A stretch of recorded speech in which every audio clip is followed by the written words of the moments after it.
During the war years, we in this country have seen many new faces, people from all parts of the British Commonwealth and Empire and from the Allied nations. When they are in the forces, we have learned to spot some of them. We know an Australian by his wide-brimmed hat, an Indian by his turban, a French sailor by his pom-pom and striped shirt. But when they are just dressed like anybody else, it is not so easy. What about these people, for example, who are making their way to Broadcasting House in London? Do you know what part of the world they come from? Are they from West Africa or the Union, from the Americas, or from some outlying island in the Pacific? Every one of these people gathered together in this studio is a West Indian. Every one has come across 4,000 miles of ocean from that great bay in the Atlantic which lies between North and South America, the Caribbean Sea. They have come from the long chain of islands which stretches from the Bahamas in the north right round to Trinidad. They call themselves West Indians, but they are of a dozen different races, descendants of the British and French and Spanish adventurers who opened up the New World, of the African slaves who were brought across to work on the sugar plantations, of Chinese shopkeepers, of Hindus and Muslims from India. Today, West Indians have common citizenship and common cause with us, and they have come over to help us. Each week, some of them broadcast messages home to their families in the West Indies, but this evening they are broadcasting to Britain. What, please? We're all ready for you, Miss Marson. Thank you, Tommy.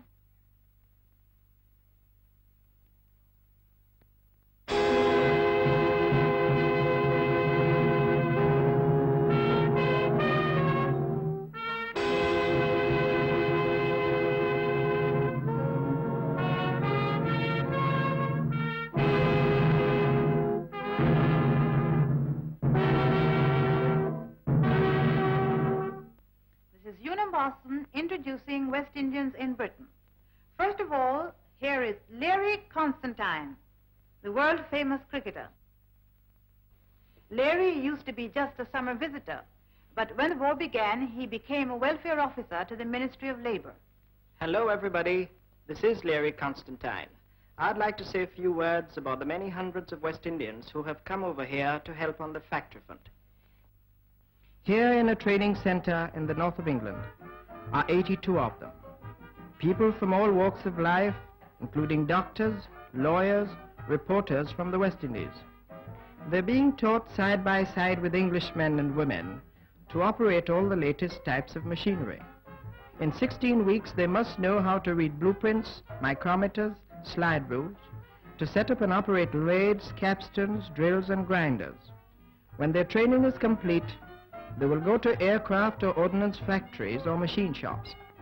There are also others from several West Indian islands who volunteered and were chosen for their skill, and on arrival were immediately introduced into production in the united effort to beat Hitler and his gang. War is in the air, all West Indians will do their share. That is why they came, and not seeking glory or fame, they will fight. Fight for victory, let us raise a cheer. They will fight, fight and never fear, victory is near. March, march, march to victory, march, march, march to victory. We fight land, sea and in the air, on to victory. These men are gaining knowledge not only in the wide field of engineering, but in the workings of the British trade union system. Also, they are getting together with English workers in the factories. And this will mean a lot during Reconstruction after the war, when plans for a new era of life in the West Indies must be put into effect. March, march, march to victory, we fight land and sea and in the air, on to victory. Thank you, Larry. And now I'm going to ask Flying Officer Ulrich Cross to speak for West Indians in the services. Ulrich is a navigator in one of our own bomber squadrons. Well, it's a job to know where to start. There are so many of us doing so many different things. In the Army, the Navy, the Air Force, in Air Sea Rescue and the Marines. In the Wrens, the ATS, the WAF, and the nursing services. If I could navigate you on a magic carpet, we'd find West Indians at their stations all over the country, and in lots of other places which I'm not allowed to mention.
let me tell you a bit more about how one or two of us spend our time.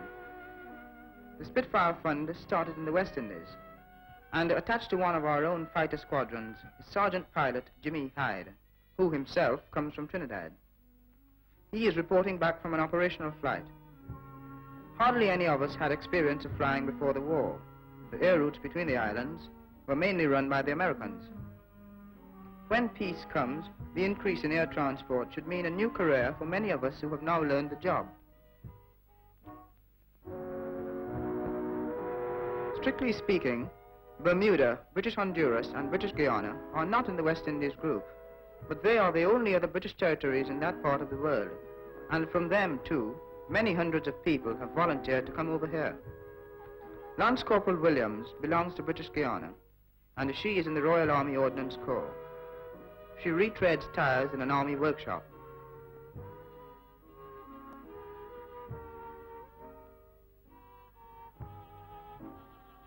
Here is a radio truck belonging to the Royal Canadian Corps of Signals. The two in the truck are the communication link between an outlying unit and its headquarters.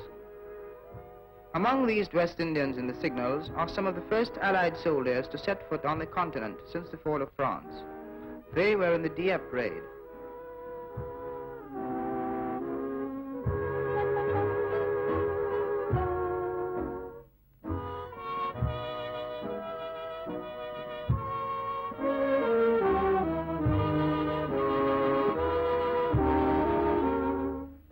These are some of the jobs we are doing. Together with others from the British Commonwealth of Nations, with men and women from the rest of the United Nations, West Indians are fighting for the new world that we all want to see. In Hyde's squadron, there are pilots from New Zealand, Poland, Britain, and Canada. Friendships are being made between people who, before the war, knew little or nothing about each other, and we find it impossible to believe that these friendships will just fade out when the war is won. The Allied nations will get together to ensure the future peace of the world. But you know, and I know, that it's when we meet in a canteen or on a job, then, for the first time, we try to understand each other, and real friendship begins. For the islands, all of the islands in the Caribbean Sea. Yes, tales of the islands, song of the islands, and what they mean to me. In time of peace and in time of war, they're patriotic right to the core. They have fought, will fight to the final victory, Tipulario.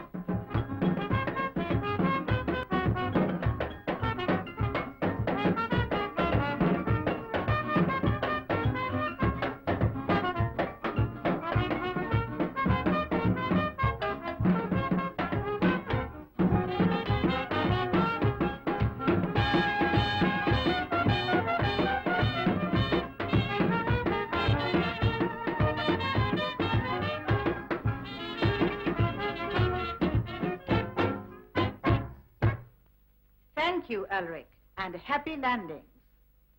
Many of you will know of the good work the British Honduras lumberjacks have been doing in this country. This evening, we have one of them with us. He's Carlton Fairweather. Well, I haven't got much to say, except that I represent 900 of us who have come over here to help your own forestry and timber workers. You used to get nearly all your timber from overseas, from places like British Honduras, but now you've had to fell it and convert it at home, and there's where we come in. Painter had a craze to rule the world. He started a war to conquer all. He put his friend Goebbels on the news to tell his tale on Allied views.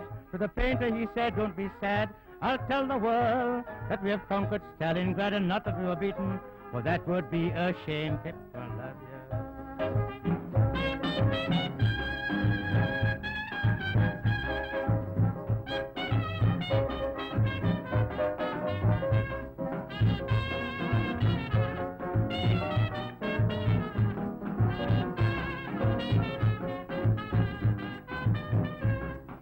In the cedar grove on the tropical sun, we were cutting balata or tapping for gum.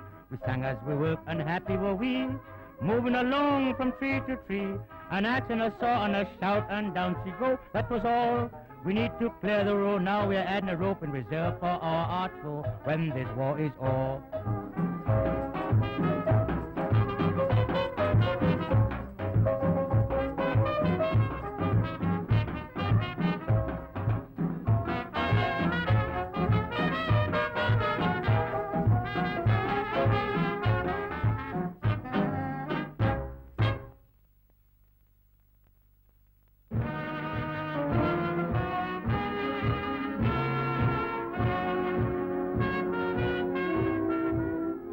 Goodbye, little girl, goodbye.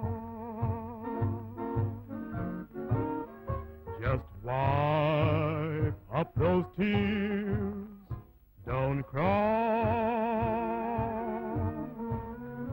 Whatever I do, I will think of you.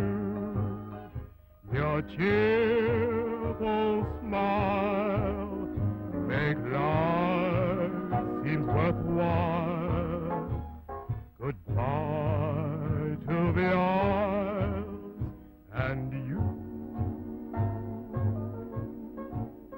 Our love will remain ever true till the happy day